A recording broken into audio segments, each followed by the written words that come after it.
أعوذ بالله من الشيطان الرجيم.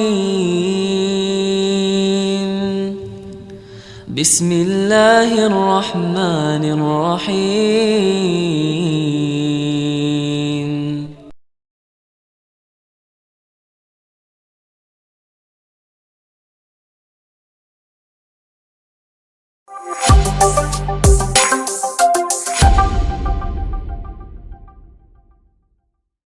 Warahmatullahi wabarakatuh. Bismillahirrahmanirrahim. Alhamdulillahirabbil alamin wa bihi nasta'in ala umurid dunya waddin. Wassalatu wassalamu ala asyrafil anbiya'i wal mursalin Muhammadin wa ala alihi wa sahbihi ajma'in. Amma ba'du. Rabbana zidna ilma warzuqna fahma. Allahumma anfa'na bima 'allamtana wa 'allimna ma yanfa'una wa na'udzu bika min ilmin la yanfa'. Allahumma taqabbal minna innaka antas samiul alim wa tub 'alaina innaka antal ghafurur rahim.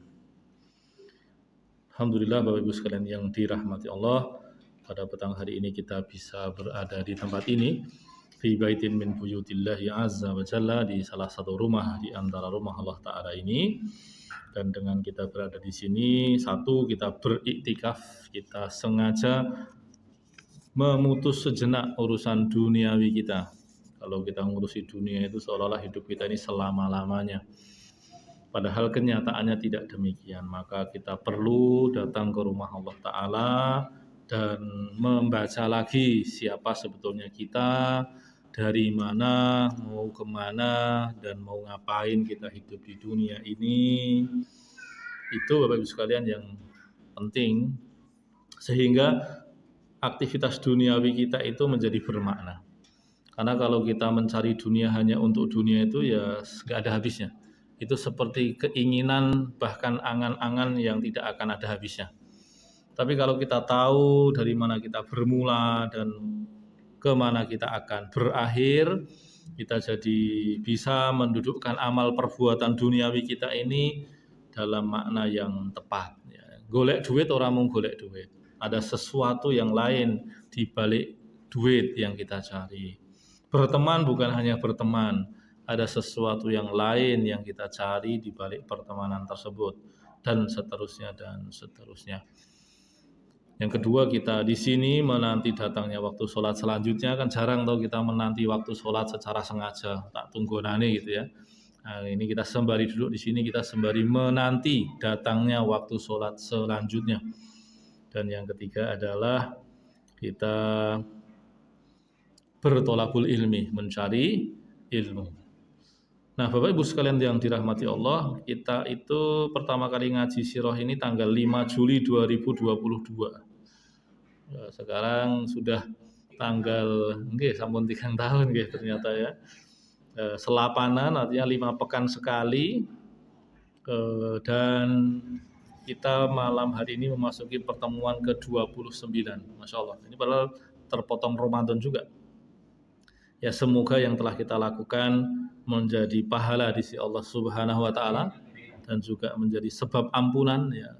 Ngaji itu memang idealnya tuh ya paham, nek perlu nyatet nggih, nek perlu gitu. Memang Bapak Ibu sekalian ngaji itu bertingkat-tingkat nggih, ada sing ngaji kuping. Ngaji kuping niku ngaji ya kuping tok, tapi itu sudah sangat bagus. Tapi kalau pengen naik level itu namanya ngaji nyatet. Nah, itu ya, itu namanya thalibul ilmi, pencari ilmu. Tapi kalau ngaji kuping itu namanya mustami'. Nah, itu pahalanya besar. Tapi kalau nyatet lebih besar lagi. Dia. Ada juga yang muhib niku ya nggih mboten dong, nyotet nggih mboten, meng seneng mawon. Nah, semua orang ini dirahmati oleh Allah Subhanahu wa Ta'ala. Nah, kita nanti dapatnya yang mana itu terserah, yang pasti kita mencari pahalanya Allah dan mencari ampunannya Allah Subhanahu wa Ta'ala. Itu dia Bapak Ibu sekalian. Nah, syukur kalau kemudian ya tadi bisa paham dan menggunakan apa yang dipelajari untuk kehidupan sehari-hari. Nah, Bapak Ibu sekalian yang dirahmati Allah, pada petang hari ini kita lanjutkan bahasan kita tentang ghazwatu, sebelumnya Pengingat saja Bapak Ibu sekalian, kita ini sudah ada di ujung bulan Dzulhijjah. Dan seperti beberapa kali kami sampaikan, bulan Dzulhijjah termasuk ke dalam bulan suci atau bulan haram. Ya, bulan suci itu istilah khusus untuk bulan haram. Ya, dan bulan haram itu ada 4, Rajab sebelum Ramadan, dan Dzulqa'dah, Dzulhijjah, Muharram setelah Ramadan. Adapun Ramadan itu bulan mulia dan tidak pernah disebut sebagai bulan suci. Ya, maka ini untuk mendudukkannya secara syariat, bukan sekedar karena kita mengistimewakannya. Mengistimewakan itu tentu bagus saja, tetapi mengistimewakan itu tentu tetap harus sesuai dengan ketentuan syariat. Ramadan mulia jelas, tapi secara teknis tidak pernah disebut sebagai bulan suci. Nah, adapun yang disebut bulan suci itu ya tadi, bulan suci itu adalah bulan haram, ada 4, 1 sebelum Ramadan, 3 bergandengan. Nah, kita ada di ujung bulan suci, bulan haram yang namanya Dzulhijjah, dan insya Allah besok malam Jumat kita masuk tanggal 1 bulan haram yang namanya bulan Muharram. Nah, ya, jadi Muharram utawi Suro, ya, itu juga bisa Suro. Itu ya, meskipun sebetulnya Suro itu istilah Jawa, ya, tapi kalau bahasa Arab itu dari kata kunci Asyura. Asyura itu artinya hari ke-10. Nah, berkaitan dengan status hari-hari di bulan Dzulhijjah, di bulan Muharram besok, secara umum tadi 1, dia bulan suci. Amal terbaik di bulan suci adalah, saya ingatkan diri saya sendiri maupun jamaah sekalian, yaitu menahan diri, menjaga diri dari perbuatan dosa. Itu amal terbaik yang dilakukan di bulan suci. Ya, entah Rajab, Dzulqa'dah, Dzulhijjah, Muharram, intinya yang paling penting adalah menahan diri dari perbuatan dosa. Kalau bisa nambah amal sunnah, tambah baik. Itu nggih. Adapun di momen-momen khusus, ya misalkan kemarin tanggal 10 Dzulhijjah, kita nyembelih sampai tanggal 13. Nah, itu memang hari-hari khusus.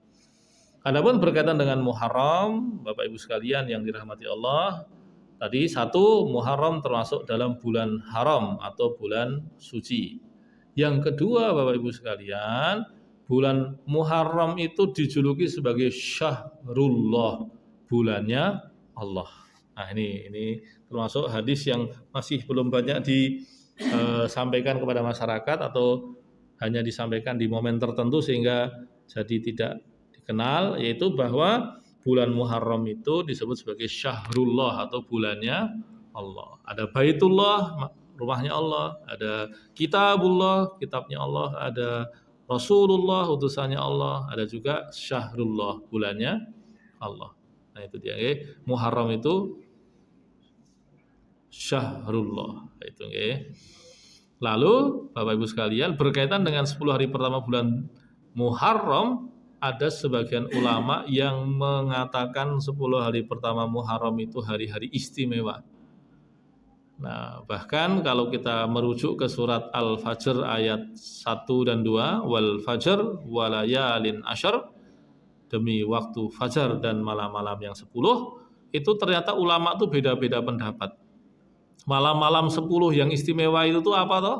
Ada yang mengatakan 10 hari terakhir Ramadan, ada yang mengatakan 10 hari pertama Dzulhijjah, ada yang mengatakan 10 hari pertama Muharram. Oleh karena itu, nek pengen jurus gampangnya nggih kabeh ditelateni nggih.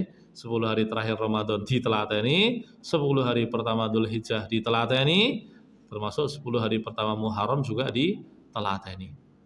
Nah, itu dia. Nah, cerita tentang 10 hari pertama Dzulhijjah, ya, kemarin tuh saya kebetulan pas hari ke berapa itu nggih? Hari Selasa kok, hari Selasa. Nggih kados niki hari Selasa. Kan lebarannya Jumat nih kok nggih. Nggih Selasa ya betul. Itu kula maghrib adzan maghrib niku beli air mineral sambil ngisi bensin teng Jalan Wonosari itu. Nah, ketika begitu tuh karena sambil nunggu ngisi bensin di warung, itu saya minum, terus yang penjual tanya, "Nopo buka Mas?" Nggih Bu, alhamdulillah niki poso niki. Alhamdulillah. Lah pripun panjenengan nggih poso? Alhamdulillah niki nggih poso gitu kata ibunya. Kemudian saya tanya, "Pun angsal pinten dinten?" gitu. Ternyata beliau itu puasa sejak tanggal 1 Dzulhijjah. Jadi hari maghrib tersebut beliau sudah selesai 7 hari. Jadi beliau puasanya itu tanggal 1 sampai tanggal 9. Dan itu memang sunnahnya salafus sholihin sejak dahulu ya begitu. Nah, itu seperti itu. Nah, adapun di 10 hari pertama Muharram ya kalau mampu nggih puasa tanggal 1 sampai 10. Mboten saged nggih tanggal 9, 10, 11. Mboten saged nggih 9, 10, nek mboten 10, 11. Mboten saged nggih tanggal 10 tok sae niku. Nggih 10 tok nggih. Ndak apa-apa, Pak. Itu kaidahnya ma la yuhsalu kulluhu la yutraku kulluhu. Mboten kecekel kabeh ampun ditinggal kabeh.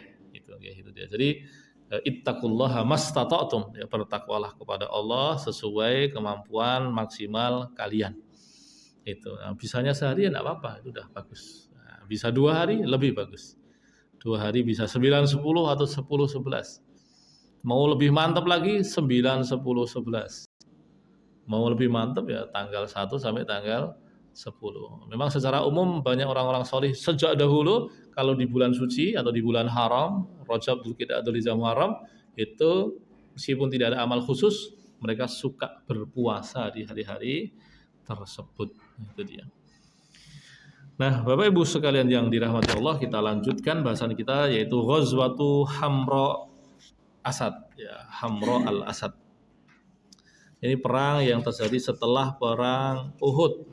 Perang Uhud itu kalau di cerita-cerita yang kita dapatkan selama ini adalah perang yang di situ kaum muslimin kalah. Nah itu kan sebetulnya tidak sesederhana itu Bapak Ibu sekalian. Jadi di perang Uhud itu awalnya kaum muslimin unggul. Ibarat kata tuh di babak pertama itu unggul. Lalu kemudian ketika kaum muslimin itu strateginya tepat dan pada disiplin sungguh-sungguh, Allah izinkan mereka untuk unggul. Lalu Khalid bin Walid beserta pasukannya itu mundur. Ya, mundur seperti melarikan diri. Tapi ternyata mereka memutar, jadi memutari bukit begitu, dikira bablas ke sana, ternyata balik lewat jalan sing liya. Nah, ketika Khalid bin Walid dengan orang-orang Quraisy itu kembali ke medan laga dari sudut yang berbeda, ternyata kaum muslimin itu sedang ndleyo. Ya, para pemanah itu malah turun dari bukit, mereka turun untuk mengambil ghanimah, ya. Ghanimah itu rampasan perang. Nah, kenapa kok ada rampasan perang? Ya dulu tuh orang tuh kalau perang ya nggawa apa-apa, nggawa emas, nggawa duit, nggawa apa. Nek saniki kan mboten mungkin to perang arep mangan nggo food riyen kan mboten saged to. Po jajan ning pinggir dalan kan mboten saged. Itu kan mereka begitu. Nah, maka kemudian kaum muslimin kocar kacir ya ibarat kata di babak kedua itu kedudukannya menjadi 1-1. Itu dia. Nah, sehingga kalau dibilang kaum muslimin kalah itu enggak tepat ya. Kaum muslimin di babak pertama unggul, di babak kedua seimbang. Karena setelah itu apa yang terjadi? Ya, orang Quraisy itu kembali mundur. Lalu dikejar oleh kaum muslimin. Nah ini pengejaran itu yang kemudian disebut sebagai Hamra al-Asad. Nah waqa'at yaumal ahad ba'da ghazwati Uhud bi yaumin wahidin faqat.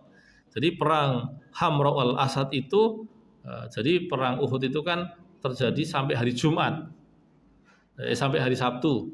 Hari Ahadnya kaum muslimin itu mengejar orang-orang Quraisy ya untuk memastikan bahwa mereka itu tidak balik lagi seperti kejadian sebelumnya ya kan. Kalau di sebelumnya kan kaum muslimin unggul lalu kemudian mau ngincer harta rampasan perang, ternyata lawannya mubeng ya lalu mereka carut marut. Nah tapi setelah kondisi chaos carut marut mereka bisa mengumpulkan kekuatan lagi ya lalu kemudian menghadapi lagi orang Quraisy milih mundur. Nah untuk mengantisipasi bahwa orang Quraisy itu tidak balik lagi doyak atau dikejar oleh kaum muslimin. Karena biasanya tuh kalau orang-orang Arab itu menang perang itu pesta dulu di tempat kemenangan. Jadi nek pun menang tentu wedangan sih kayak. Tapi kalau orang-orang jahiliyah ya tentu homer lah ya. Homer makan-makan daging dan sebagainya itu sampai 3 hari baru pulang. Untuk menunjukkan bahwa tempat ini sudah kami kuasai. Tapi di perang Uhud nggak begitu. Di perang Uhud kaum muslimin ya awalnya unggul, tiba-tiba diserang balik ya lalu kocar-kacir ya, tetapi orang Quraisy itu tidak menang. Ya, dan bahkan kaum muslimin masih mengejar mereka dengan sisa-sisa kekuatan yang dimiliki. Ya. Karena sababuha ma balagha Rasulullah sallallahu alaihi wasallam an Abi Sufyan bin Harb annahu yuridu ruju' bi Quraisyin ila al-Madinati liyasta'silu man baqiya min ashabi Rasulillah sallallahu alaihi wasallam. Jadi ketika kaum muslimin itu kocar-kacir lalu berhasil mengumpulkan kekuatan, sempat balas-balasan omongan gitu ya. Orang Quraisy itu sempat ngancam bahwa mereka itu akan menyerang balik gitu ya. Nah, maka kemudian Nabi meskipun kondisinya sudah remuk redam, kita masih ingat di perang Uhud Nabi kan giginya sampai patah ya, Hamzah meninggal ya, lalu kemudian Tolhah jarinya putus. Kaum muslimin yang meninggal lumayan banyak ya, tetapi mereka lebih memilih untuk menggunakan kekuatan yang tersisa untuk apa? Untuk memastikan orang Quraisy nggak balik. Itu dia. Maka mereka tidak hanya sekedar menunggu, tapi ngejar ke arah kedatangan sekaligus arah kembalinya Quraisy dari Mekah ke Madinah. Fa'amara Rasulullah sallallahu alaihi wasallam Bilalan radhiyallahu anhu ayyunadiya bil khuruji ilal aduwi wala yahruju ma'ana illa man syahidal qital yauma Uhud. Nah, itu dia nggih. Jadi kaum muslimin itu saat itu Nabi mengatakan kepada Bilal, teriakkan kepada orang-orang bahwa kita akan keluar lagi, akan berperang lagi, tetapi yang boleh ikut perang hanya orang-orang yang ikut perang Uhud. Jadi yang sudah kecapean habis-habisan itu malah yang ikut perang. Nggak boleh ada orang baru yang ikut maju ke medan laga. Ya, jadi orang baru yang tidak menyaksikan peristiwa rasah melu, itu ya. Fa kharaja Rasulullah sallallahu alaihi wasallam biman ma'ahu min ashabihi alladziina syahidu ghazwata Uhud. Nah, Nabi tadi sudah dikatakan keluar bersama dengan orang-orang yang sebelumnya, yang baru kemarin itu terlibat perang Uhud. Ya, kondisi Anda bisa bayangkan kan nggak mungkin kan pulang perang itu kondisi badannya sehat walafiat tanpa kurang satu apapun itu kan nggak mungkin kan. Pasti ada luka, ada sakit dan sebagainya. Itu kan terasa sekali gitu ya. Lalu hamala liwa'ul muslimina Ali bin Abi Thalib yang membawa liwaknya kaum muslimin. Liwak itu apa? Liwak itu bendera putih. Jadi Nabi dahulu itu kalau perang itu punya 2 bendera, satu bendera putih disebut dengan liwak dan juga bendera hitam yang disebut dengan royah. Itu dia. Nah, bendera tertinggi adalah liwak dan itu yang memegang adalah Ali bin Abi Thalib. Wa kharaja Rasulullah sallallahu alaihi wasallam wa huwa majruhun fi wajhihi. Nabi ketika itu luka di wajahnya itu masih. Ya, wong bayangin aja wong baru kemarin luka di wajah. Sebagian mengatakan kan helm kena panah kan. Tapi tidak tembus ngena gitu tapi kan tidak bablas itu. Jadi masih ketahan helm itu. Itu lukanya di wajah itu parah. Ya, tapi Nabi tetap maju gitu ya. Wa qad kusirat rubaiyatuhu yauma Uhud. Padahal gigi beliau itu ada yang pecah gitu ya. Kena hantaman ya. Wa kharaja ma'ahu ashabuhu ala ma bihi minal jirah. Dan para sahabat Nabi yang ikut Nabi itu ya dalam kondisi terluka ya. Banyak yang terluka, baik yang lukanya parah maupun yang ringan ya. Seolah-olah hampir tidak ada yang tidak terluka sama sekali, itu hampir tidak ada. Nah, berkaitan dengan hal tersebut Allah mensifati mereka. Ya, Allah mengatakan dalam Al-Qur'an ya wasifan halahum menggambarkan, mendeskripsikan kaum muslimin saat itu dengan kalimat a'udzubillahi minasyaitonirrajim. Alladzina istajabu lillahi war rasuli min ba'di ma asabahumul qarh lilladzina ahsanu minhum wattaqau ajrun adzim. Orang-orang yang mereka memenuhi panggilan Allah dan Rasul-Nya setelah mereka tertimpa kesulitan, tertimpa hantaman, ya mereka merasakan luka-luka yang parah. Sungguh bagi orang-orang yang telah berbuat baik dan bertakwa di antara mereka, yaitu ajrun adzim, pahala yang besar. Itu kalau orientasinya itu bukan pahalanya Gusti Allah itu ngapain juga ya. Itu tentu tidak menguntungkan secara materi. Ya, namanya perang itu secara material kan tidak menguntungkan. Ya kecuali kalau sudah tahu menangnya dan tahu keuntungannya ya. Amerika kan selama bertahun-tahun terakhir kan ngajak ribut mana-mana, ngajaki perang karena rumongso punya senjata banyak, tapi kan ujung-ujungnya kan duit ya kan. Kita masih ingat ya ketika mereka mengatakan bahwa Irak punya senjata pemusnah massal itu ya. Mereka mengirimkan pasukan sangat banyak. Sebelumnya nopo ora ono ya, tidak ada sama sekali. Betul-betul kebohongan. Kebohongan yang sangat serius. Ternyata tujuan akhirnya apa? Menguasai ladang-ladang minyak yang ada di Irak itu dia ya. Nanti ke Afghanistan juga itu kayak katanya ngejar Osama bin Laden. Ya, tapi ternyata hanya menguatkan ini aja, menguatkan atau memperluas kekuasaan aja. Nah, jadi kebohongan-kebohongan itu terjadi berulang-ulang. Ya termasuk sekarang kan Amerika mendukung Israel dan dukungan itu udah lama sekali ya, lebih dari 50 tahun ya. Ada video lama tahun 70-an, ada orang itu teriak-teriaknya itu jelas sekali. Kalau Amerika tidak menggunakan pajak kami untuk membiayai Israel, sudah berakhir tuh Israel. Nah, itu jadi ini sudah kasus yang lama itu. Nah, tapi makanya tadi kaum muslimin ya mereka berperang ya semata-mata karena inilah keikhlasan yang mereka miliki ya, yang semakin langka kita temukan di zaman sekarang. Mereka betul-betul yang namanya ikhlas itu golek, enten golekane. Ya orang ikhlas itu bisa jadi cari pahalanya Allah, bisa jadi cari ampunannya Allah, ya, bisa jadi mencari ridhonya Allah. Ada yang dicari. Makanya sebetulnya ikhlas itu Bapak Ibu sekalian beda dengan kata rela dan juga beda dengan kata tulus. Okay? Kata ikhlas ini masih sering salah digunakan. Ini bahayanya kalau ternyata salah paham, merasa ikhlas ternyata tidak sama sekali karena sudah salah paham tadi. Ya, misalkan ono wong sendale hilang, mboten teng sendale, mungkin lemah dijukuk uang itu ya. Ora arep tak ikhlas gitu ya. Ya ora ono urusane karo ikhlas kok. Ya, yang namanya hal seperti itu kan masalah rela tidak rela kan. Jadi rela itu artinya hatinya tuh nggak ada ganjalan, nggak ada keberatan itu loh. Nah ikhlas niku artinya adalah tujuane golek-golekane nggih nika walesane Gusti Allah.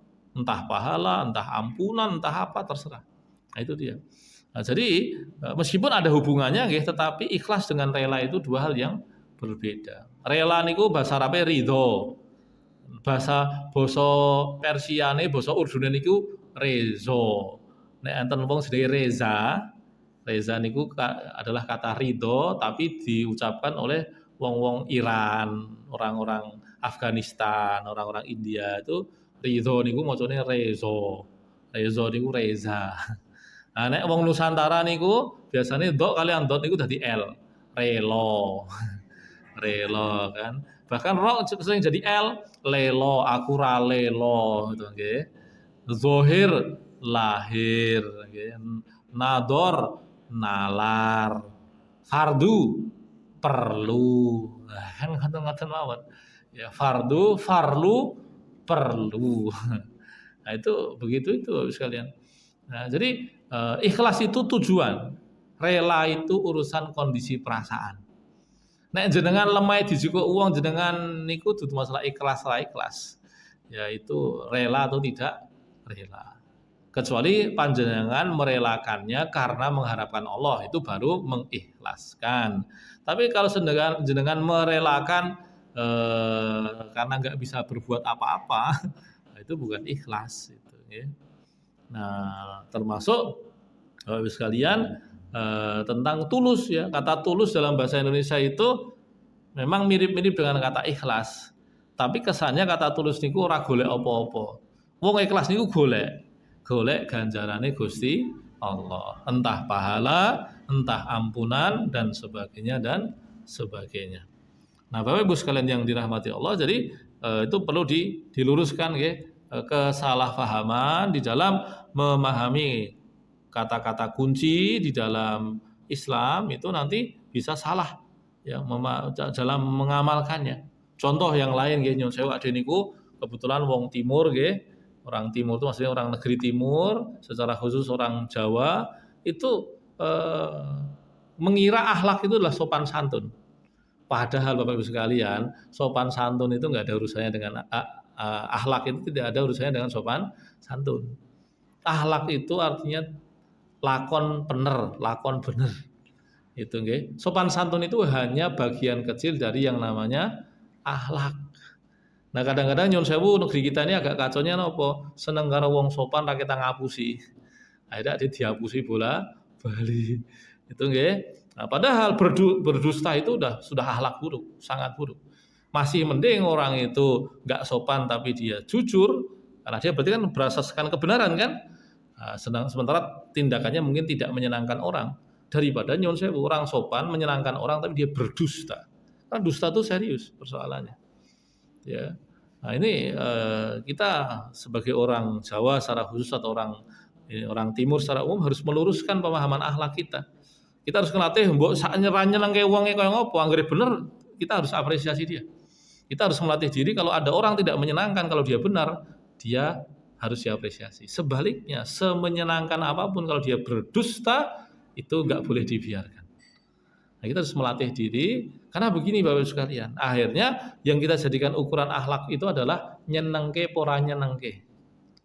Ukurannya apa? Dan nyun sewu Bapak Ibu sekalian, nyenengke ra nyenengke niku sakjane mung padha wae karo sing jenenge hawa nafsu.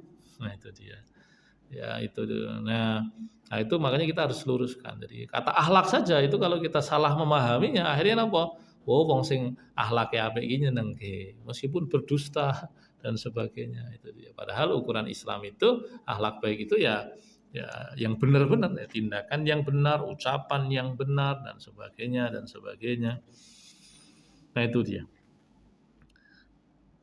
Terus kembali tadi Bapak Ibu sekalian yang dirahmati Allah, madha Rasulullah sallallahu alaihi wasallam hatta asqara bi mantiqati Hamra al-Asad. Ya. Nabi ya ketika menanti atau mengejar orang-orang Quraisy itu sampai ke sebuah tempat namanya Hamraul Asad. Ya. Nah, jadi bayangkan ini setelah perang, ya, katakan dino Senin atau mungkin lebih cepat lah ya, kan hanya sekitar 2 atau 3 hari ya. Ya dino Kemis niku wis depan. Jumate tempuk gitu nggih. Awalnya kaum muslimin unggul gitu ya.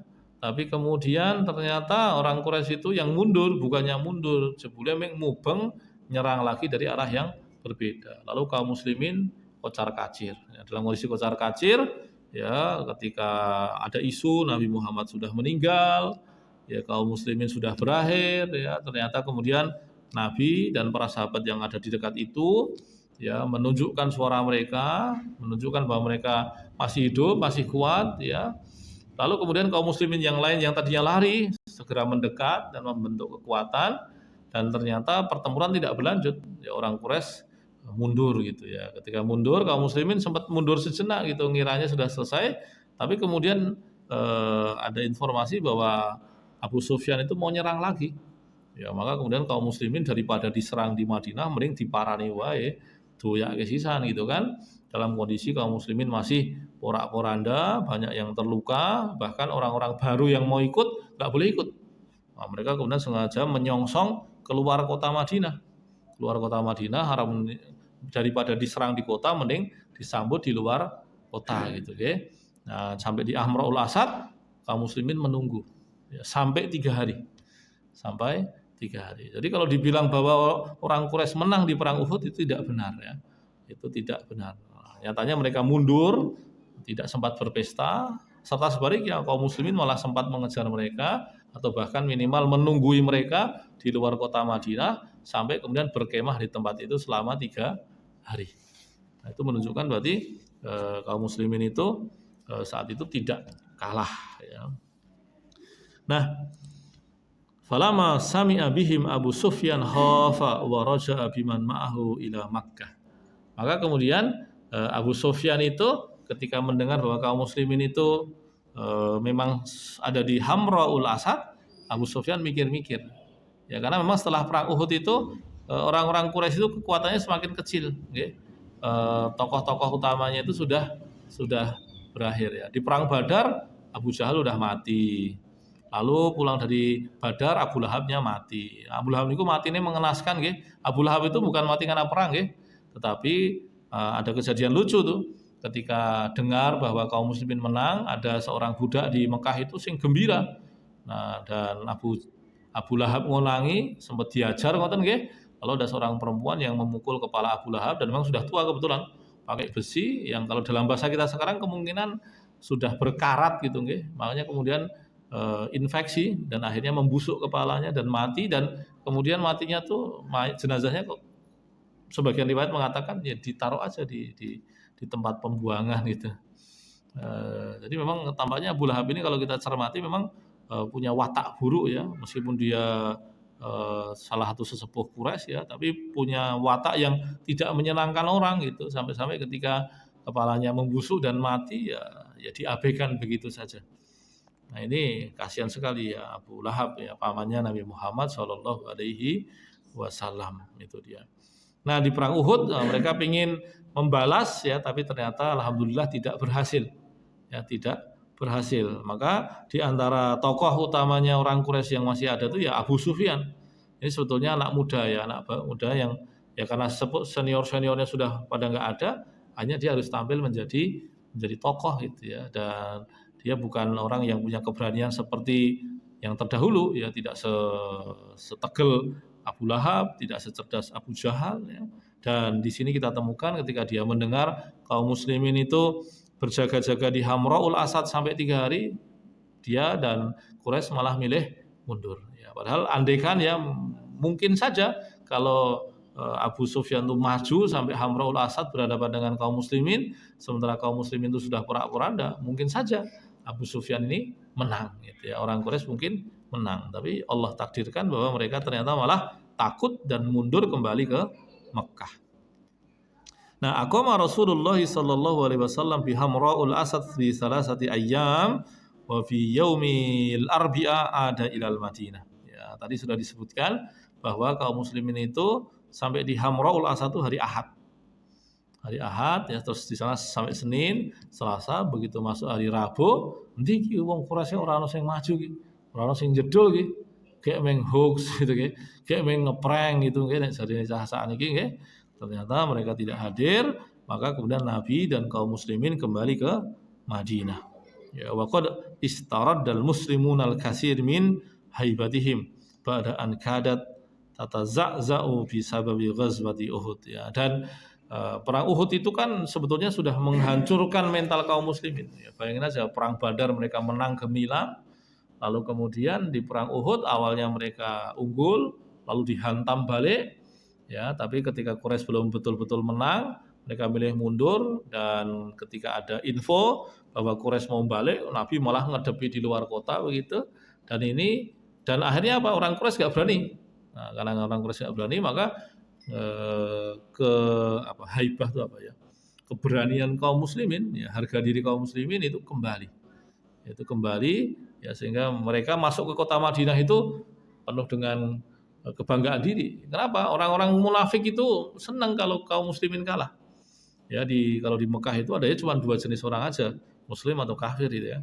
Tapi kalau di Madinah itu ada orang munafik. Nah, tentang kata munafik ini Bapak Ibu sekalian, ini lagi-lagi kata-kata yang sering kita pakai sehari-hari ya, tetapi artinya tidak tepat ya. Munafik itu artinya apa toh? Semua kata munafik di dalam Al-Qur'an itu artinya adalah kafir. Ya. Nah, orang munafik itu kalau menurut Al-Qur'an itu adalah orang-orang yang menampak-nampakkan Islam, nggih, melu salat, melu haji, melu umroh, melu zakat, tapi ora seneng kalian Islam, tidak suka pada Kanjeng Nabi, tidak suka pada kaum muslimin, ora seneng wong-wong do saleh, malah seneng wong-wong do maksiat gitu nggih. Benci pada Nabi, benci pada sunnahnya Nabi, benci kepada kemenangan kaum muslimin, senenge nek wong Islam kalah, senenge nek wong Islam ora saleh, wong Islam ora taat itu. Nah, itu termasuk kemunafikan. Nah, itu dia. Nah, dan di dalam Al-Qur'an dikatakan orang munafik itu nerakanya rendah sekali. Ya, di Quran dikatakan innal munafiqina fi darkil asfali minan nar. Ya, sesungguhnya orang-orang munafik itu ada di lapisan neraka paling bawah. Ya, naudzubillah. Itu dia. Adapun kalau yang disebutkan dalam hadis itu baru orang yang munafik perilakunya. Akidahnya insya Allah masih beriman ya, tapi ada kemunafikan perilaku, bentuknya apa? Ya, mungkin dia suka bohong, mungkin dia suka belenjani janji, mungkin dia suka mengkhianati kepercayaan, ya. Termasuk di antara ciri munafik itu yang disebut sebagai idza khasama fajar. Ya, nek mungsuhan karo wong njuk jahat. Nggih, njuk nglimpe, njuk napa mitnah macam-macam nggih. Nah, itu termasuk kemunafikan akhlak. Saya ulangi, kemunafikan akhlak, yaitu nek musuhan banding njuk jahat itu termasuk punya benih-benih kemunafikan akhlak. Ya, dan kemunafikan akhlak itu bisa menjadi benih kemunafikan akidah. Oleh karena itu Bapak Ibu sekalian harus hati-hati hal-hal yang bisa merusak iman kita, ya, di antaranya kemunafikan baik yang besar maupun yang kecil. Ya, kemunafikan besar itu yang berkaitan dengan akidah, kalau itu jelas kekufuran, ya, sedangkan kemunafikan yang kecil ya adalah perkara-perkara akhlak yang harus kita hindari. Nah, di kota Madinah banyak orang-orang yang bayangkan saja, tokoh utamanya yang paling terkenal itu adalah namanya Abdullah bin Ubay bin Salul. Niku nek salat teng mburine Kanjeng Nabi. Kanjeng Nabi salat teng mriki piyambake dheweke niku teng mburine Kanjeng Nabi. Bayangkan, kecuali Isya sama subuh. Makanya dikatakan khususnya di zaman Nabi nggih, salat yang paling abot kanggo wong munafik niku Isya lan subuh. Kenapa? Karena kalau dulu wong munafik niku nek Isya karo subuh ora jedul. Ngruwangsani ora dititeni Nabi, ora didelok kaum muslimin, njuk ora jedul. Nah, itu dia nggih. Itu seperti itu gitu. Nah, dan mereka ini memusuhi Kanjeng Nabi. Memusuhi Kanjeng Nabi. Makanya ketika kaum muslimin datang ke kota Madinah gitu nggih, misalkan habis perang masuk kota Madinah dalam kondisi kalah, itu disyukur-syukuri kalian wong munafik. Dan orang munafik sudah punya ide-ide untuk bagaimana caranya menghantam kaum muslimin dengan semua cara yang bisa dilakukan. Ya, memfitnah, menyebar gosip, ya menggagalkan rencana, membocorkan strategi. Wah, itu kelakuan orang munafik itu parah sekali. Tapi ketika pulang dari Hamraul Asad, kaum muslimin kok kondisinya baik gitu ya. Orang-orang Quraisy nggak berani sampai ke Hamraul Asad, sementara Nabi dan kaum muslimin bisa bertahan di Hamraul Asad sampai 3 hari. Orang munafik itu juga mikir-mikir lagi gitu ya. Wah, ini sing dihadapi angel gitu. Nah, itu dia. Maka kaum muslimin bisa datang ke kota Madinah dengan haibah, ya, penuh dengan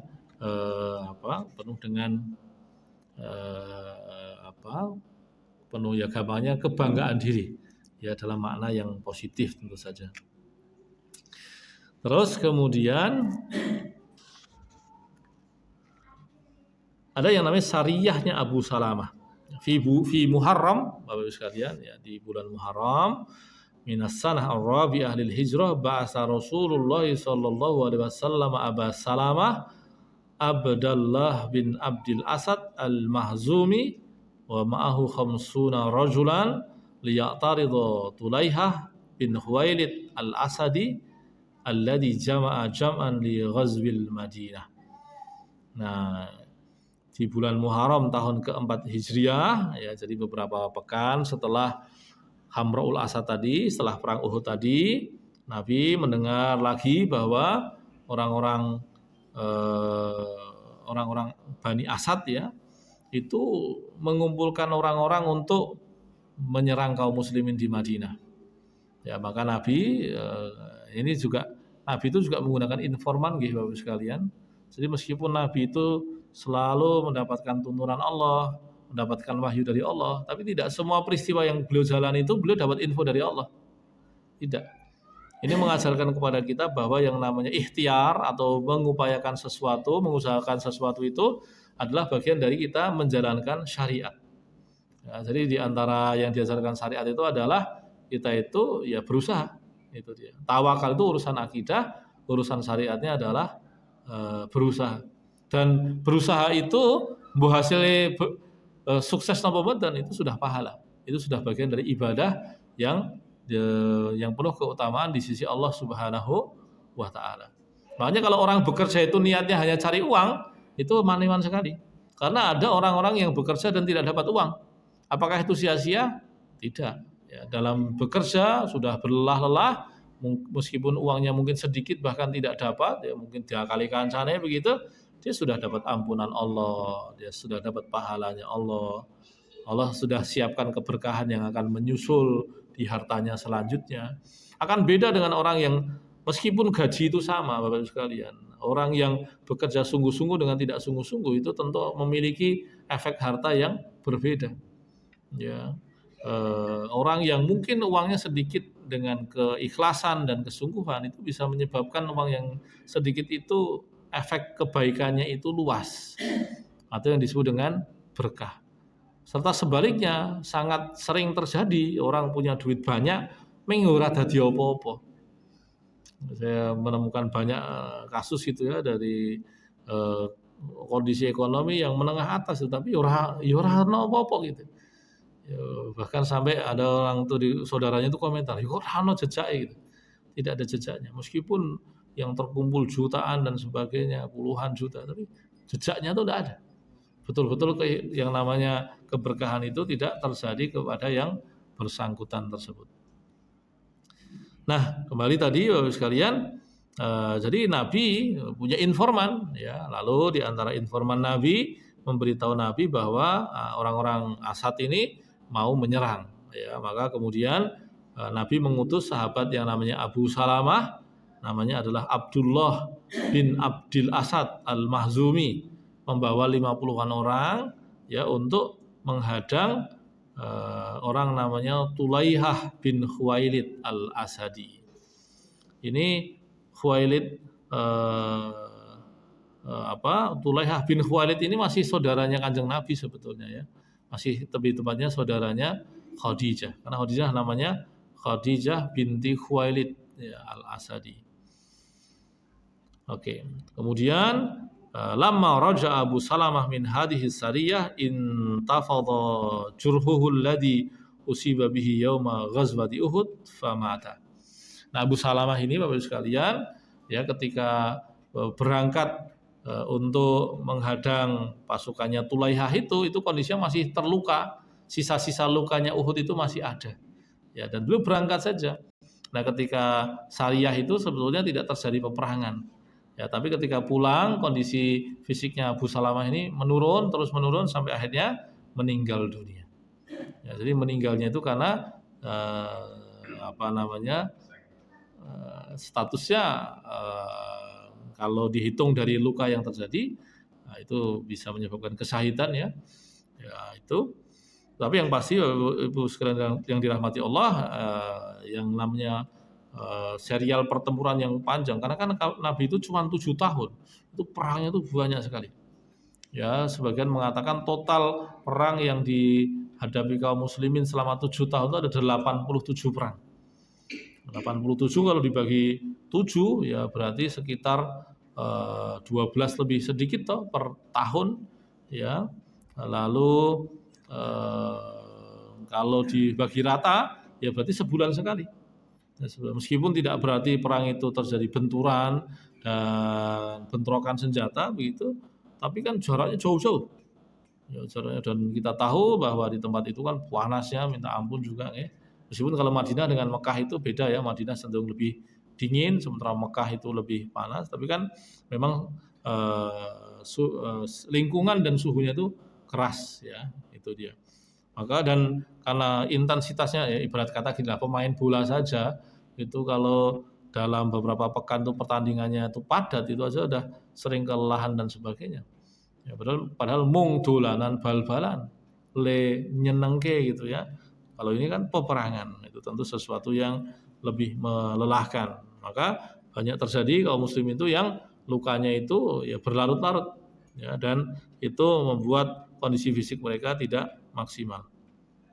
Nah, ketika Abu Salamah meninggal, Nabi mengatakan, Allahumma gfir li Abi Salamah warfa' darajatahu fil mahdiyina wakhlufhu fi aqibihi fil ghabirin waghfir lana walahu ya rabbal alamin. Nah, doa ini diriwayatkan oleh Imam Muslim, ya Allah ampunilah Abu Salamah, tinggikanlah kedudukannya ya, dan berikan dia ganti yang lebih baik di akhirat nanti, dan ampuni dosa kami, dan juga ya Rabbal Alamin. Nah, Bapak Ibu sekalian yang dirahmati Allah, mungkin sampai di situ dahulu ya bahasan kita pada sore hari ini, petang hari ini. Isa jam? Oh, masih 5 menit ya. Nah, mungkin bisa kita manfaatkan jika mau ada tanya jawab ya, jika kami mengetahui kami akan jawab, jika tidak mungkin kita carikan jawabannya. Wallahu a'lam bishawab ya. Barakallahu li wa lakum wa sallallahu ala nabiyyina Muhammad. Assalamualaikum warahmatullahi wabarakatuh.